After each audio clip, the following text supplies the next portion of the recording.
This is Laura. Hello. And I'm Ian. And we are going to talk a little bit about something we've seen a lot of at the start of the year, which is injuries and setbacks and niggles and things with your training, whether to train or not, etc. And I think a lot of it comes down to people starting new things in January, as tradition states. And when we start new things, we get new issues, don't we? Yeah. And I guess it's learning how to try not to stop everything you're doing, which is quite often, I think, what people resort to, and kind of thinking, oh, this hurts, so I'm not going to do anything. But I guess we're here to try and convince you otherwise. And I think your mental and physical health is so important. And when you do injure yourself, that can really take a setback if you stop moving completely. So it's, trying to work around it in any way that you can. Obviously, if it's, a really bad injury or you've been given, professional advice to rest, you want to follow the advice, but yeah, absolutely work around it. Yeah, and I think the elephant in the room a little bit with this topic is also the fact that quite often deep down we're looking for an excuse maybe not to carry on training, and it falls into that category of gives us something that feels valid. And sometimes it can be, as Laura just alluded to, if you have been advised to do nothing, then if that's coming from someone that knows what they're talking about, then absolutely heed that advice. But do ask for, is there anything I can be doing? Because it's very unusual that there is literally nothing you can do whilst you're recuperating, and quite often staying active in other ways, as we'll touch on in a bit more detail, can be really beneficial to recovery. Yeah, we often find that, say for example, you've got something like a shoulder niggle. There's no reason why. Hopefully, obviously, each case is individual, but there's no reason why you couldn't still come into training and focus on another part of your body. So you might still be able to do, nearly all exercises. You can still do lower body, a lot of core stuff, and then maybe sandwich in, a bit of mobility and stuff, especially if you've been to see a physio and they've given you, they give you like homework to do. You can always, it's a good time to do it, right? You're already being active, so just get it done then. So you're using that time efficiently and you're still moving. So you're going to feel good, but you're, working around it while you need to, and then slowly building it back up. Yeah, I don't want to jump around the order of things we've got too much, but I guess the first thing to talk about is, minor injuries and niggles, and how do you improve them as quickly as possible? How do you recover and get back to doing what you were doing as quickly as possible? But also, how do you keep going in other areas and make sure you don't lose that all-important momentum? Like we talk so much and put such an emphasis on consistency, and injuries quite often can be a real threat to that, can't they? Yeah. And sometimes it's just, like keeping the consistency going. It's more the fact that you're still turning up so you can keep the routine going rather than specifically what you're doing, I guess. Yeah, and you put it in your notes, Laura, it's like adapt rather than stop. So where can you adapt your training to make that an option? So you mentioned before about the stretch work. Well, if it's something that you find that you just don't do or doesn't happen, if you're doing it in the mornings or the evenings before bed, then why not incorporate it into your sessions? That's something we do with clients down here at the studio quite often. If they're coming in to a group session, which more often than not we will still suggest, look, come in, and then instead of the exercise that would have exacerbated the issue potentially, or they've been told not to do, we can give you the mobility exercise that is appropriate, and then instead you're getting your rehab done in amongst the workout. So you used the example before of a shoulder injury. So if you have got a shoulder injury, then great, you can do your shoulder rehab injury 3 times in a circuit, in between doing the other 2 exercises which maybe worked other muscle groups and other movement patterns which will have no negative effect on your shoulders, which is also going to increase blood flow, which is going to mean the body can recover quicker, and it's going to keep you going with that, like we talked about, all important momentum. I think it's so much easier to get it done during the session. Like I often say, if someone doesn't get their mobility and stuff done in the session, then it's are you going to go home and get it done afterwards? And people are like, oh yeah, it's way less likely to get done because it's so much harder, right? When you leave the gym environment and you've got to kind of start again, just get it done in the session. Yeah, that's if you can. Same thing as a lot of us find with home workouts and did find during the pandemic was there's just so many distractions and nicer, more appealing things to be doing when you're at your house. When you're at the gym, there are still some nice distractions like the TVs or the water fountain or chatting to someone, but they are fewer. So try and use that time wisely, and then it becomes, if that's something you're already doing regularly, then you don't have to change anything other than that one simple thing. Yes, there's another couple of pointers you put on there were really good. I'll let you run through them because they were yours on sort of ways to adapt and.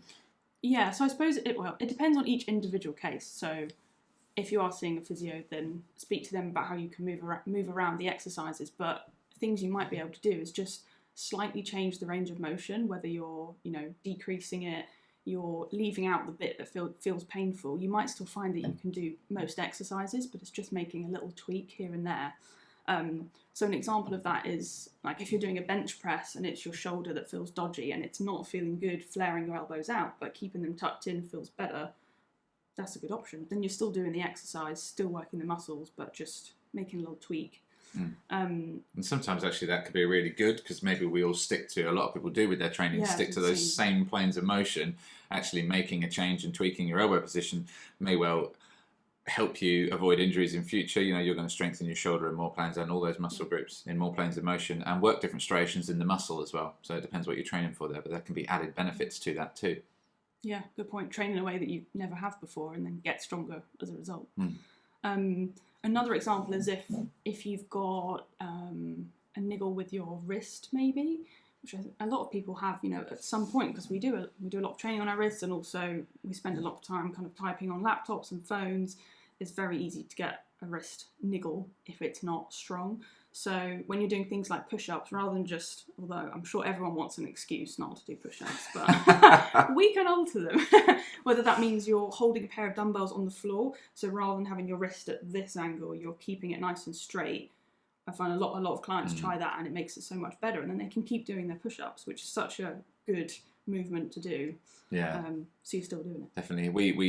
We had Chris Julian from Greenwich Chiro and Physio over the road in to do a talk with us a little while ago on knees specifically, but we've had other people from the practice come in and talk about various different ailments and issues and things, and the theme we get reinforced by them who are physiotherapists, chiropractors and qualified to really give exact advice on this is more often than not, being uncomfortable isn't a sign you should avoid the movement pattern. It's often a sign you should keep going back to it, but also do the requisite work on your range of motion or loosening the tension around there.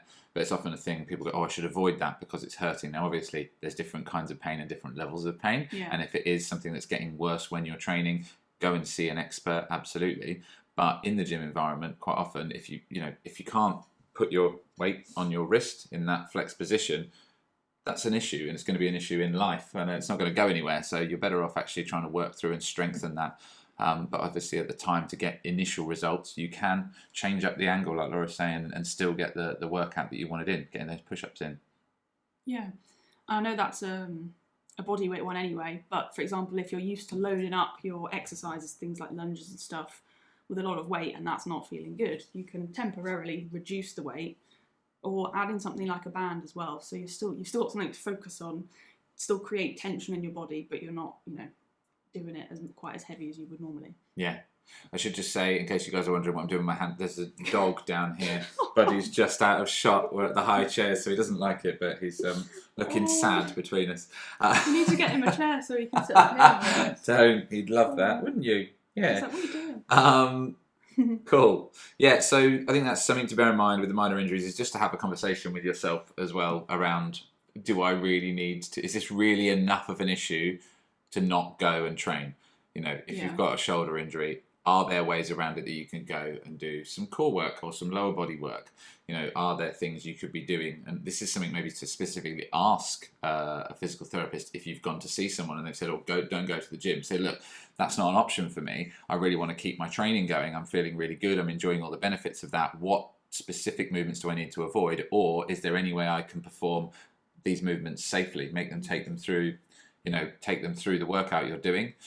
And another thing I'd say, we talked about chiropractors, physiotherapists, etc. But I would also touch on the fact that your GP, I'm not going to hate on GPs, they're magnificent humans and they are wonderful, but they are general practitioners. They're not really qualified to give you exercise advice. So if your GP, and this does happen a lot, will just say, just go home, rest, take these anti-inflammatories, that is quite often going to slow down your recovery, and that's pretty poor advice. So I would normally go and get a second opinion on that before you put it into action. And again, that does feed into, it's like these fitness trackers that tell us we've burnt 3,000 calories instead of the 600. They're kind of telling you what you want to hear at that point, and it's easier to go and sit on the sofa and expect that your knee's going to get better. But guess what? If you haven't addressed the underlying issue, the inflammation will lower, and then the next time you go out, it comes back. It's not gone anywhere. It's just pushed, the iceberg's just gone back down underneath the surface. Yeah.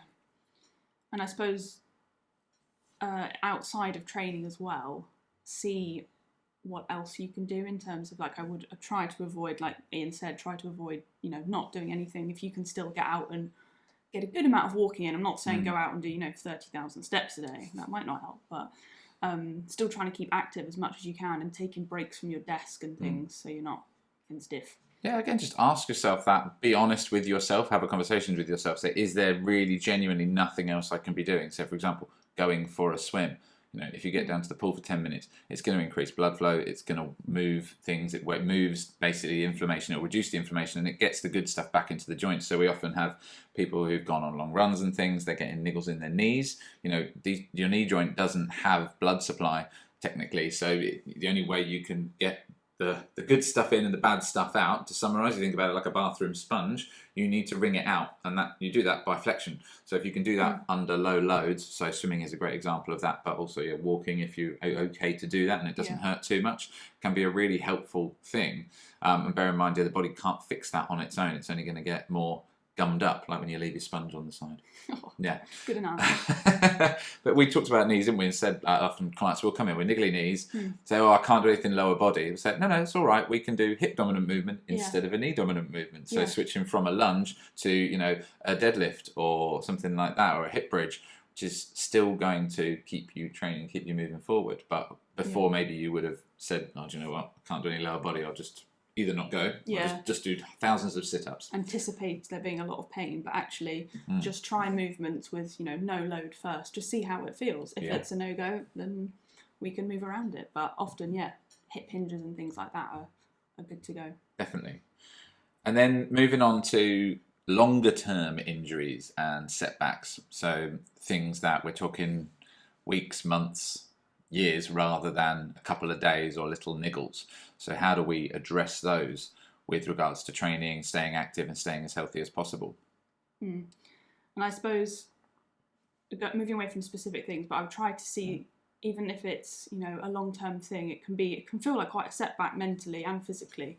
So I always say this to clients, try and see it as an opportunity to learn more about your body and what it can do, and learn more about that particular area that's been impacted, and see how much you can learn from it and build your knowledge, rather than seeing it as this is pulling me back, I can't do anything, I've stopped, I'm going backwards. Hopefully this will help you build up even stronger in the long term, having gone through this. I know so many people that have had that, they've had an injury, and short term it's not been ideal, but in the long term they're even stronger. Yeah, absolutely. Like Catherine was her. Yeah, absolutely. Catherine with her shoulder. Catherine was knocked off her bike a couple of years ago when you wouldn't mind us sharing this, I'm sure. Sorry, Catherine. And suffered a really bad shoulder injury, but she's now stronger than she was before. And it was a great example of that. And I think you see it a lot with professional athletes. If they've got that attitude, they suffer a lower body injury or an upper body injury, then they see it as an opportunity to work more on core stability, or work on a weakness that maybe they don't normally have time to slow down in amongst their general training load while they've got a lower training load. Right, let's work on some other things. Where can I upskill whilst I'm rehabbing this?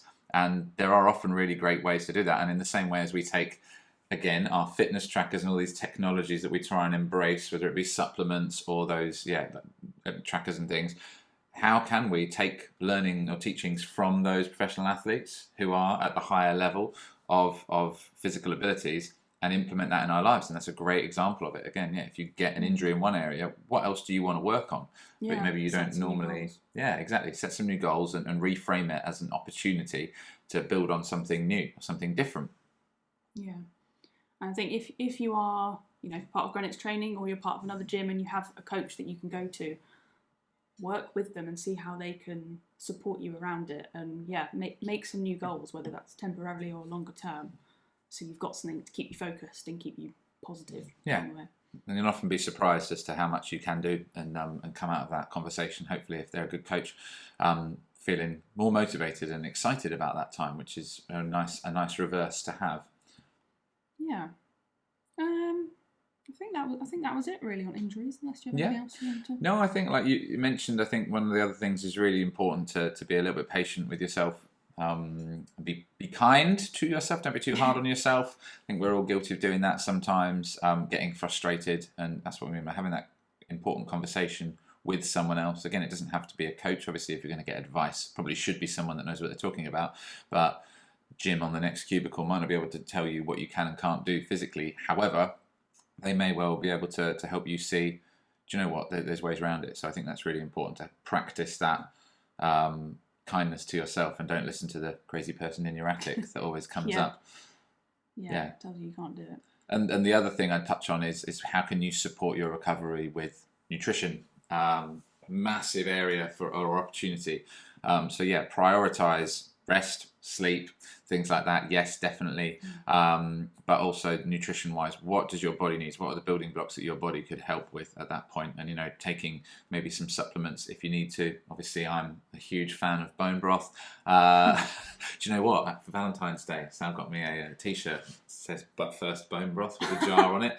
And why am I not wearing it? Only you, Ian. Yeah, but I said that's really niche T-shirt design, right? I don't know how many they've cool. sold. I like to think of like a couple somewhere getting an email to, someone's bought one. But yeah, bone broth is phenomenal. However, you don't have to make it yourself, and you don't have to go to those lengths. You can now buy pretty good pre-made ones and things like that. But just look at that: eating more veg, fruit, eating good quality animal products.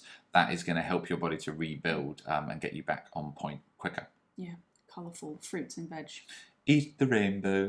Yeah, we've actually just finished today the nutrition challenge actually with a few of our clients here, and they've all done really well and seen a real difference. Yeah, I don't know if any of them are watching. I think Sophie was. Yeah, cool.